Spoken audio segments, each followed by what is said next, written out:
자, 안녕하십니까. 노버스 인더스트리 노사장입니다. BMW 신형 X2를 타고 지금 고속도로를 쏘고 있는데 140, 150 이 정도에서의 느낌이 일단 굉장히 쫀쫀하고 뭔가 좀 믿음이 가야 된다고 해야 되나? 내가 일단 BMW를 좀 좋아하죠. 그리고 지금 이 차는 BMW 3002 모터스 안양지점, 우리 여기 전화번호 오빵떡 오준영 지점장님이 자신있게 협찬을 한 거예요. 이거는 정말 자신있다. 왜냐면 오준영 지점장님 왈 X6는 1억 4, 5천이다. 접근하기에는 남자들이 X6 다 좋아하죠. 근데 비싸잖아요. 그래서 X4가 나왔는데 X4는 디자인이 약간 호불호가 있어. 근데도 걔도 가격이 만만치 않아요. 그리고 후륜 베이스로 돼서 유지비라든가 메인터넌스라든가 여러가지 걱정이 있고, 그리고 덩치와 중량에 비해서 2.0 엔진을 썼을 때 출력의 부족함 이런 것들 때문에. 근데 얘는 전륜 베이스로 만들어주고 디자인이 일단 X6, X4의 계보를 그대로 따라서 디자인이 되게 이뻐요. 그리고 가격이 현실적이다라고 얘기하는데 6,800이 어떻게 현실적인지 나는 이해가 안 되는데 어떤 사람들은 현실적이래. 근데 중요한 건 일단 존나게 잘 달립니다. 지금 이제 165, 170 이 정도인데 달릴 때 이 상황에서 급브레이크, 차체 제어 능력 아주 안정적이고 속도 높은 데서 칼치기, 롤링이 좀 있는 것 같은데도 절대 불안하지 않게 싹싹 들어가지고, 일단 이런 얘가 이제 미니 컨트리맨의 이 뼈다구를 베이스로 만들어졌기 때문에 내가 컨트리맨 타고도 고속도로에서 날아다녔잖아요. 그러니까 달리는 거 하나만큼은 끝장나는 거죠. 그래서 지금 160이 넘고 170이 넘고 180도 속도도 얘가 180 몇 마력, 190 마력이 아니라 204 마력이에요. 그래서 지금 가볍게 200이 넘어요. 200이 넘는 상황에서 쭉 그냥 쭉 가.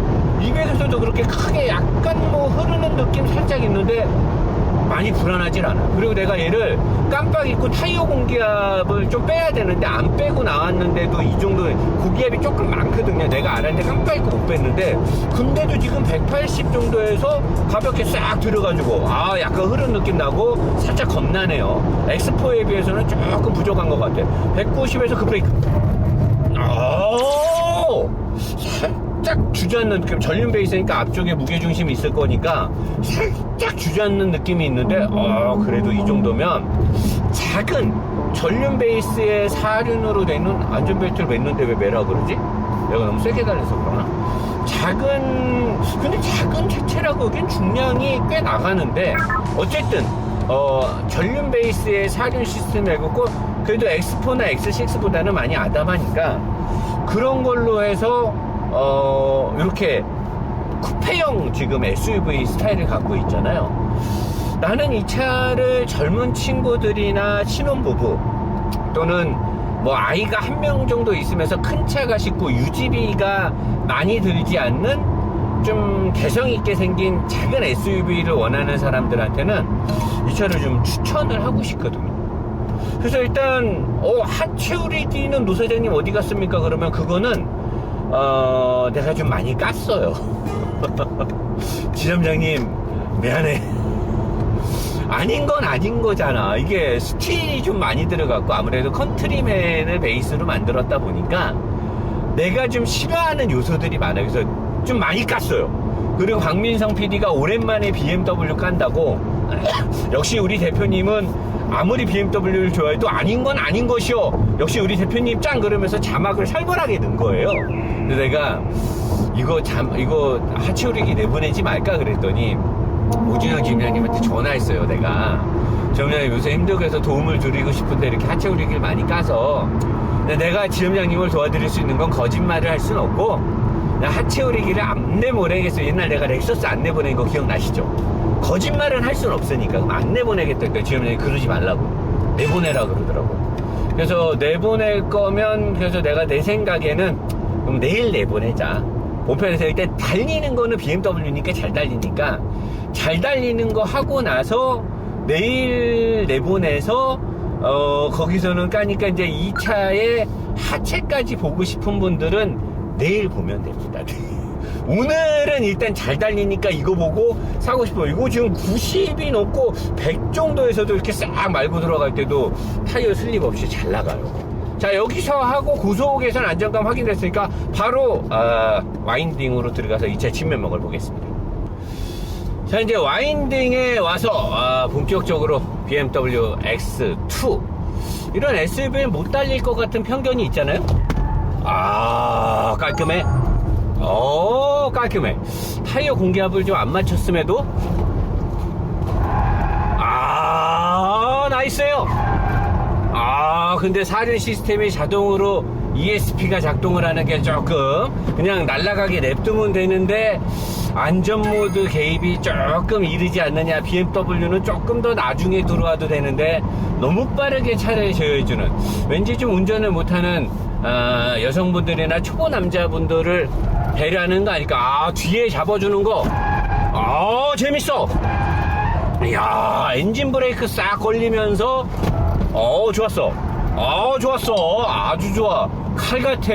평균 속도 85, 95 사이. 요 정도 속도로는 달려줘야 내가 좀 달린다 라는 거를 느낄 수 있는 거죠.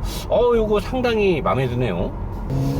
자, 다시 한번 확인 코자 조금 더 잡아 돌리는 코스를 와서 보면 뒷바퀴 구성이 전륜 베이스니까 어느 정도인가 보려고 하면 이게 전체적으로 받아주는 게 앞바퀴의 역량의 비중이 좀 더 세긴 한데 그래도 이게 안전 브레이크를 싹 걸면서 토크 스티어, 도크 벡터링처럼 이렇게 브레이크를 딱 걸어주는데 얘가 이렇게 균형의 깨짐 이런 거 별로 없고요. 지금 아마 타이어 옆에 사이드휠 작살났을 것 같은데 뒷바퀴 쪽에 걸리는 무게가 좀 있나봐요.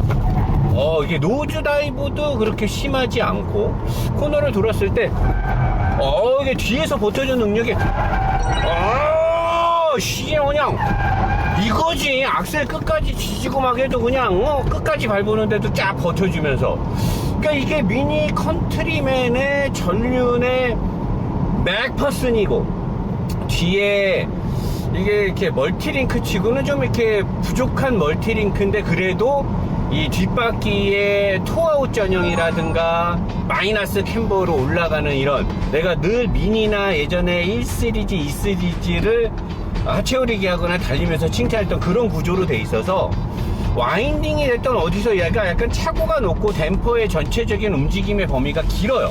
바퀴의 위아래로 움직이는 리바운딩, 그 다음에 뭐 프레싱, 이게 전체 스트로크 움직임의 범위, 이런 것들이 좀 SUV처럼 돼 있기 때문에 좀 이게 롤링이 좀 있는 거죠. 롤링이 좀 있는데 그럼에도 불구하고 달리는 게 얄짤없는 거죠. 얄통이 없는 거예요. 이렇게 달려주면 재밌을 수밖에 없는 거죠. 이 차를 타면서 이런 데서 속도가 꽤 높은데 그냥 이 짧은 코너 뒤지고 이러면 안 돼. 브레이크 잡고 그냥 악셀 끝까지 밟아줘도 도크 벡터링이 자동으로 들어오기 때문에 전혀 걱정 없어.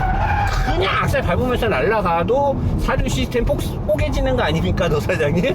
안 뽀개집니다. 근데 매일 이렇게 타면 부하가 걸리겠죠, 사륜 시스템에도. 근데 상당히 잘 달립니다. 아주 잘 달려요, 차가. 차는 요렇게로 만들어 놔야 위험한 일이 생겨. 막 고속도로 가는데 갑자기 앞에서 뭐가 떨어졌어. 샥샥 피해야 되냐. 근데 이게 하체가 안 좋을 때도 샥샥 피할 때 뒤가 휙 돌면서 바로 차가 그냥 한 180도, 360도 돌면서 다른 사고가 나죠. 그게 회피 기동성이 안 좋으면 그런 일이 생기는 거고, 급브레이크를 밟을 일이 생겼을 때도 급브레이크를 밟으면서 내가 핸들을 딱 꺾었는데 차가 딱 말을 들어줘. 그러면은 위기 상황이 생겼을 때 내가 의도한 대로 차가 움직여주면 사고가 안 나죠. 근데 위기 상황이 생겼을 때, 위급한 상황이 생겼을 때 내가 급브레이크, 왜 사람이 겁나니까 브레이크를 밟어. 앞에 뭐가 있어 피하려고 했는데 갑자기 차가 돌아. 그 우리나라나 일본 차들 중에 일부 차들 전륜 구동일 때 뒷바퀴의 그립이 약하니까 급브레이크를 밟으면서 핸들을 놓을 때 그렇게 이제 그러니까 피시테일 뒤가 이렇게 흔들리는 이런 걸 말하는 건데 그 사고가 나는 거죠. 근데 이렇게 해놓으면 그냥 아주 좋아. 역시 내가 좋아하는 BMW. 그런데 내일 하체 우리기에서는 좀 까인다는 거. 여기서 이제 내일 하체 우리기를 보기 전에 다시 한번 미성아, BMW X2는 노 사장이 봤을 때 가격이 좀 비싸요. 이 가격을 주고 사기에는 저는 사실 조금 반대 의견이거든. 이거를 6,800 주고 어떻게 사나. 돈 보태갖고 X3나 X4를 사는 게 낫지. 아니면 5 시리즈를 사야죠. 근데 뭐 이런 류의 이런 쿠페 스타일의 이런 SUV를 좋아하는 분들은 이런 차를 또 필요로 하는 분들 많잖아요. 운전 자세도 높고 하니까. 그리고 얘가 댐퍼의 움직임이 되게 길고 풍부한 댐퍼가 들어가 있어서 속도가 아주, 내일 하체 우리기를 보면 알겠지만 속도가 아주 빨라지지 않는 이런 속도에서 이런 높은 데를 넘어도 이게 소화 능력이 굉장히 뛰어나요. 댐퍼가 길고 좋은 댐퍼가 들어가 있기 때문에. 근데 스틸 빈도가 많아서 속도가 높아졌을 때 잔진동 펄스의 분산은 막지를 못하는 거죠.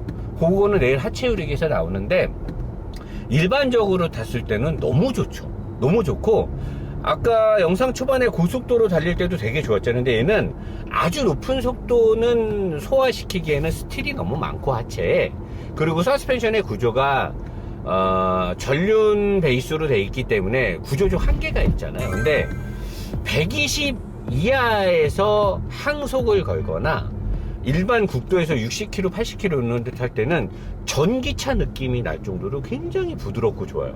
그래서 얘는 가격이 비싸서 내가 홍보를 못하지만 요새 나오는 BMW들이 구조적으로 또는 성능이나 이런 데서 되게 뛰어난 부분이 많기 때문에 그런 BMW를 어디서 사야 되냐? 여기죠. 삼천리. 물론 사람들이 노사장님 삼천리 거기 너무 조그맣고 뭐 할인율도 별로 없고 좀 다른 데에 비해서 부족하고 뭐 지점도 많이 없고 또 재고도 별로 없습니다. 맞아요. 왜냐면 삼천리가 가장 늦게 BMW 딜러십을 했기 때문에 캐파가 아직은 작죠. 근데 굉장히 큰 서비스 센터에 투자를 했고 저기 군포에 엄청나게 큰 서비스 센터가 있잖아요. 거기에 좋은 장비들도 많고, 그리고 다른 메가급 BMW 딜러십에서 내가 BMW 선전을 정말 자발적으로 잘하니까 러브코리안 2번 정도 왔습니다. 굉장히 좋은 조건에 뭐 파격적인 뭐 이런 지원에 왔는데 전 안 갑니다. 왜냐면 제가 삼천리를 홍보하는 건 삼천리나 오준영 지점장님이 저한테 돈을 주거나 뭐 촬영비를 주거나 거마비를 줘서가 아니고, 저는 그런 거 받지도 않고 가끔 뭐 서비스센터 홍보 영상 같은 거는 FM대로 하니까 그때는 영상 제작비를 주기도 합니다. 근데 평상시에 제가 뭐 돈을 받고 리뷰를 하거나 뭐 술을 마시고 꿍짝꿍짝 짬짬이 하는 사이가 아니고, 제가 가장 보잘것없고 어떤 뭐 그 나쁜 새끼 하나 있잖아요. 그런 새끼랑 뭐 나쁜 회사가 노사장의 이미지를 나쁘게 하기 위해서 막 언론을 조작하고 뭐 이렇게 막 악성 댓글 만들고 뭐 이상한 거 허위 사실 유포하고, 그렇게 노사장이 정말 많은 공격을 당하고 있고 내가 좋지 않을 때, 그럴 때도 저를 믿고 차를 당당하게 협찬을 해줬고, 까도 좋다, 리뷰를 해줘라, 이렇게 FM대로 했기 때문에 나는 그 의리, 그리고 그렇게 논란이 있었음에도 불구하고 저를 믿어줬던 거에 대한 신뢰? 뭐 이런 거, 약속? 뭐 감사? 이런 것 때문에 하는 거라서 다른 메가급 딜러들이 이렇게 와도 제가 잘이 아니라 아예 저는 받아주질 않습니다. 저는 사실 이 차의 가장 큰 장점은 엔진과 미션이거든요.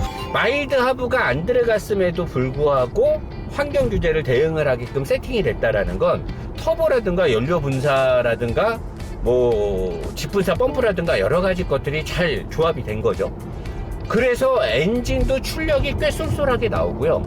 낮은 RPM에서의 토크는 사실 배기 플랩이 있었을 때가 저는 좀 좋다라고 보거든요. 근데 이렇게 만든 게 원가 절감 때문에 한 건지 배기 플랩이 없어졌어요. 원래 BMW들은 가솔린 엔진들이 2000cc 뭐 3000cc 때 배기 플랩이 있는데 배기 플랩이 없어졌어요.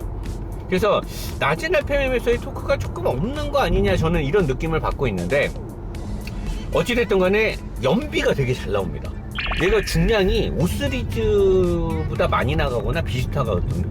근데 연비가 생각보다 되게 잘 나와요. 연비가 일단 잘 나오고, 여기에 들어가 있는 이 DCT 미션, 마그나 슈타이어사의 DCT, 마그나는 원래 벤츠 지바겐의 위탁 생산업체 또는 사륜 시스템이나 이런 뭐 디퍼렌셜 이런 거를 만드는 회사인데, 오스트리아에 있고 2차 세계대전 당시에도 뭐 군수 납품과 관련돼 있는 이런 회사라서 기술력은 있거든요. 근데 얘네가 게트락을 인수했다 그러더라고요. 그래서 게트락이 되게 유명한데 왜 인수되니까 보니까 게트락이 슈퍼카나 이런 데는 납품하는데 생산 대수가 많지 않잖아요. 슈퍼카, 페라리나 이런 애들.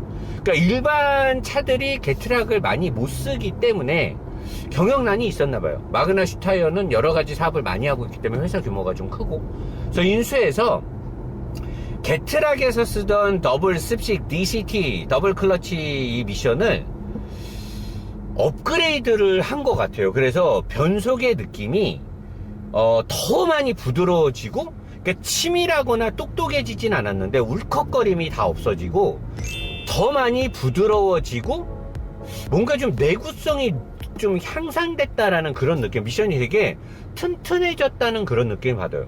그럼 사람들이 이제 물어봐요. 누사님, DSG 미션이나 더블 클러치 DCT 미션들은 오래되면은 플라이휠이라든가 더블 클러치 그 디스크판 교체 비용이라든가 오버홀 비용이 많이 들어가요. 맞아요. 많이 들어갈 때는 500 가까이도 들어가고, 아우디나 폭스바겐 이런 애들 뭐 350, 400 막 이렇게 깨지잖아요. 13만, 15만 돼서 잘못되면 그 정도 나가는데, 보통 13만, 15만에 DSG 미션이나 DCT 미션이 오버홀을 해야 되는 경우는 미션 오일 관리를 제대로 안 했을 때죠. 그렇게 되면 400 정도가 깨지니까 사람들이 DSG 미션 써서 나중에 꿀렁거리고 그거 비용, 수리 비용 나가니까 아무 필요 없다 그러는데, 오토 컨버터 미션도 관리를 안 하고 타면 15만, 17만에 걔도 똑같이 밸브 바디나 토크 컨버터 쪽에 문제가 생겨서 미션 오버하면 똑같이 3, 400이 깨져요. 물론 DSG나 DCT 미션보다 토크 컨버터가 내구성은 더 좋기는 합니다. 근데 제가 게러지를 운영하면서 많은 미션에 문제 생긴 차들 수리를 해주고 미션을 가면서 느낀 게 뭐냐면, DSG 미션이 구조적으로 토크 컨버터보다 연비가 잘 나올 수 있는 구조가 있어요. 근데 그게 부드럽게 운전했을 때거든요. 막 쏘고 다니면 얘도 마찬가지긴 한데, 근데 얘를 사서, 이 미션이 달린 차를 사서 미션 오일 관리를 6만, 처음에 한 4만 5만에 한번 갈아주고 그 뒤로 5, 6만마다 갈아주면, 물론 미션 오일 값이 토크 컨버터보다 한두 번은 15만까지 갔을 때 한 3, 40만원 정도의 미션 오일 값이 더 들어갈 수 있는데, 연비에서 전략되는 부분으로 충분히 몇 배를 커버할 수 있고요. 그렇게 되면 20만을 탈 때까지도 미션에 큰 문제가 안 생깁니다. 그래서 저는 요새 나오는, 그러니까 아우디 폭스바겐의 저렴한 DSG 미션은 걔네들은 사실 좀 답이 없기는 해요. 근데 걔네들도 관리가 잘 된 차들 보면 18만, 19만도 괜찮더라고요. 근데 게트락의 내구성이 어느 토크 대응 값이 좀 큰 이런 DCT 미션들은 생각보다 내구성이 잘 나와요. 그래서 저는 여기에 더군다나 마그나 슈타이어가 인수를 하고, 얘네가 하우징 쪽이 좀 커지면서 유럽 사양에는 거기에 마일드 하부 모터도 들어가는데, 그렇게 개선이 된 이 DCT 미션은 저는 뭐 제가 100% 개런티 할 수는 없겠지만, 제가 봤을 때는 내구성이 상당 부분 확보가 됐을 것으로 보여지고 있고요. 그리고 운전하면서 느껴지는 거는 미션의 신뢰성이 꽤 보입니다. 하체는 사실 잘 달리게 세팅은 돼 있는데 알루미늄이 너무 없어요. 이런 급의 중량급에서는 알루미늄이 좀 있어줘야 되는데, 얘네가 알루미늄을 뺀 이유가 강성 때문에 뺀 이유도 있었을 거고, 왜냐면 알루미늄을 쓰면서 강성을 확보하려면 되게 비싼 알루미늄을 써야 되거든요. 단단해야 되니까. 그래서 가격과 강성 때문에 스틸을 썼을 수도 있는데, 대신에 굉장히 풍부한 댐퍼가 들어가 있어요. 댐퍼가 너무나 마음에 들고, 댐퍼의 마운트, 뒷댐퍼의 마운트도 굉장히 큰 알루미늄 마운트를 써서 댐퍼가 굉장히 큰 역할을 해주고 있고, 이런 데서 이제 일반적인 시내 구간에서 60, 70, 80 이 정도 속도에서 타면 진짜 이 미션이 굉장히 큰 역할을 하는데 꼭 전기차를 타는 느낌을 줘요. 엔진이 도는 느낌이 아예 없습니다. 엔진의 진동, 왜냐면 얘네가 마운트가 내일 하체오릭의 윤선이가 보일 겁니다. 윤선이가 딱 뽑아서 얘기한 맨 바닥 쪽에 있는 메인 그 엔진 마운트나 미션 쪽의 마운트나 엔진 쪽 위쪽 상부 마운트가 굉장히 좋은 알루미늄으로 되어 있고, 엔진이 최신형으로 완성이 돼서 엔진이 일단 진동이 없어요. 그래서 달릴 때 80km, 90km, 100km까지는 지금 80km거든요. 엔진이 돈다라는 느낌을 아예 운전자가 못 받아요. 진동도 없고 엔진 뭐 배기음이고 뭐 아무것도 없어요. 그리고 미션이 도는 느낌도 못 받아요. 여기서 악셀을 세게 밟으면 이때는 웅 하는 게 있지만 엑셀을 살살 가속을 하잖아요. 살살 가속을 하게 되면 진짜 전기차 같은 느낌을 줘요. 그래서 야, 이런 부분은 되게 잘 만들었다. 근데 여기서 이제 속도가 높아지게 되면 타이어라든가 하부, 암에 스틸을 타고 들어오는 것들이 있죠. 근데 그렇게까지 막 조지고 이런 차를 타면서 그런 사람들은 드물죠. 나처럼 이렇게 뭐 극한으로 막 몰아붙이진 않으니까. 그래서 일상의 용도로 탄다라고 하면 이 차는 아마 만족도를 되게 많이 줄 거예요. 근데 이 차를 봤을 때 앞으로 컨트리맨이 어떻게 나올 것도 예상이 되고, 지금의 BMW 행보들이 좀 보여요. BMW는 최근에 5 시리즈의 일부 어떤 523 디젤인가? 거기서 제가 댐퍼를 보고 약간 실망을 했는데, 그 외에 나머지 차들에서는 아직까지는 댐퍼의 원가 절감이 안 들어간 걸로 보아서 요런 부분이 상당히 마음에 들고, 그 다음에 이제 이따 쭉 달리면서 이렇게 하는 거 제가 보여드릴게요. 자, 여기서 차선 변경 싹 들어가. 120이거든요. 싹 들어가. 싹 잡아줘. 잘 잡아줘. 120에서 이 급의 차에서 이렇게 차선 변경을 내 맘대로 하긴 쉽진 않죠. 근데 스틸에서 들어오는 이 뒷바퀴 쪽에서 들어오는 잔진동의 펄스, 이 부분은 아마 조금 민감한 사람들한테는 안 좋을 거고, 빨리 달릴 때 이렇게 요철 구간을 지날 때는 스틸의 느낌이 요런데 두둥 칠 때 들어오는데, 속도를 좀만 줄이면 엄청나게 좋아지고요. 자, 멋진 풍경을 보면서 일반적인 제한 속도인 80으로 달린다라고 하면, 여기가 80 제한 속도거든요. 80으로 딱 달리면 이때부터는 몸에 그냥 뭐 엘렉트릭 비클 되는 거죠. 하루 그냥 EV 전기차 되는 거. 너무 부드럽고, 이 속도에서는 웬만한 요철이나 과속방지턱이나 어떤 거에서도 진짜 풍부한 쇼바감으로 고급진 승차감으로 가게 돼 있습니다. 그래서 근데 어렵네요.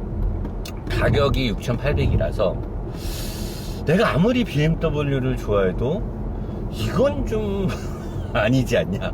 그리고 내일 하체우리게를 보면은 이건 좀 아니지 않냐. 그래서 그럼에도 불구하고 이 디자인은 X6와 X4와 요런 것들의 계보를 따라서 만들어졌기 때문에, 저는 사실 이거는 뭐 디자인을 보고 사고 싶은 사람들이 산다라고 하면 저는 이 차는 충분히 추천할 만하다고 하니까, 만약에 이 차의 디자인이 마음에 들고 이런 공간이 마음에 들고 이 정도의 차 높이의 SUV, 또 사륜 시스템도 되게 좋거든요.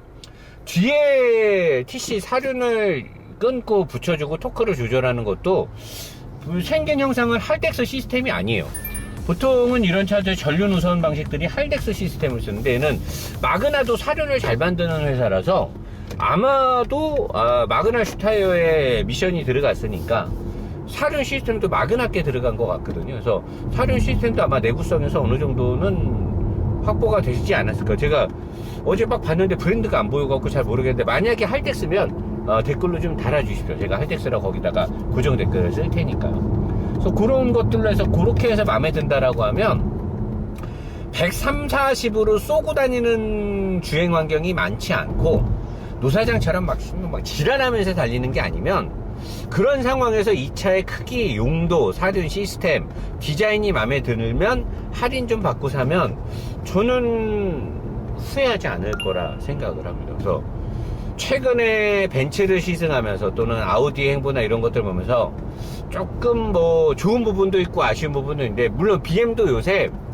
원가 절감으로 제가 좀 약간 안 좋아하는 일부 모델들이 있어요. 근데 얘는 가격이라든가 이런 것들만 조금만 생각하면 괜찮은 부분이 더 크고, 나머지 X5, 그 다음에 X7, 7시리즈, 530, 뭐 이런 차들, M3, M4, M5 이런 것들은 절대 후회할 일 없습니다.